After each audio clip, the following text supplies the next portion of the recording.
প্রবাসে কখনো সফলতা অর্জন করতে পারবো না।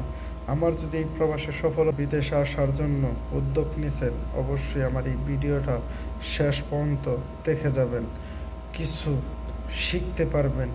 কেননা বিদেশ আসার আগে যে ভুলগুলো আমরা করি আর বিদেশ আসার পরে যে ভুলগুলো আমরা করি সেগুলা বলার চেষ্টা করব এই ভিডিওতে। কেননা প্রথমে আমরা যখন বিদেশ আসি, দালালের মিষ্টি কথায়, এত ভালোবাসায় আমরা কিন্তু সব কিছু ভুলা যাই। আমরা এটা বুঝতে পারি না যে আমাদের সৌদি আরব যাই, যে কোনো প্রবাসে যাই, আমরা যে কি কাজটা করব এটা কিন্তু দালাল জীবনেও বলতে পারে না। কেননা একটা কোম্পানিতে বিভিন্ন ধরনের কাজ থাকে, সেই কাজগুলা কিন্তু হয়তোবা ভিসা উঠাই নিয়ে আসছে যে আপনারে দিবে অফিসের লোকটা দেখছে যে অন্য আরেক জায়গার থেকে ফিল আপ করছে, ওই ফিল আপ করা লোকটা ওই জায়গায় থাকবে। হয়তোবা আপনার কোনো সাইটে খালি আছে জায়গা, মানে ওই সাইটে আপনার লোক লাগবে লোড আনলোডের, যেরকম লোক লাগবে স্টোরে, আপনার কিন্তু স্টোর কিপারও দিতে পারে।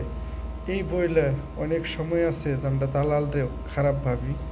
কেননা দালালের মিষ্টি কথায় ভুইলা আমরা 5 লক্ষ 6 লক্ষ টাকা দিয়ে এই প্রবাসে আসি 600 700 800 রিয়াল বেতনে।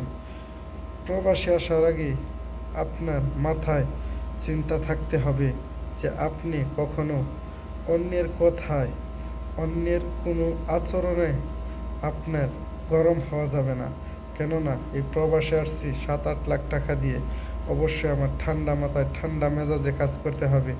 আমি যদি গরম মেজাজ দেখাই, কি গরম কোনো কাজ করি, অন্য কীভাবে চলতেছে ওইটা যদি আমি ফলো করি, তাহলে আমি এই প্রবাসে কখনো কোথাও অর্জন করার ইচ্ছা থাকে, তাহলে অবশ্যই আমি আমার মতো মানুষে যেভাবে কাজ করে সেইভাবে কাজ করে আমি এই প্রবাসে দেখিয়ে দেব দেশের মানুষকে, ফ্যামিলিকে, যে আমিও কিছু করতে পারি। যে গ্রামে আপনি বড় হয়েছেন, ওই গ্রামে যারাই আপনাকে বলছে যে তোর ধারায় কিচ্ছু হবে না, তখনই আপনার মাথাটা ঠান্ডা রেখে কাজ করবেন যে না, আমার কিছু করতে হবে এই প্রবাসে, তাহলে আপনি সফলতা অর্জন করতে পারবেন।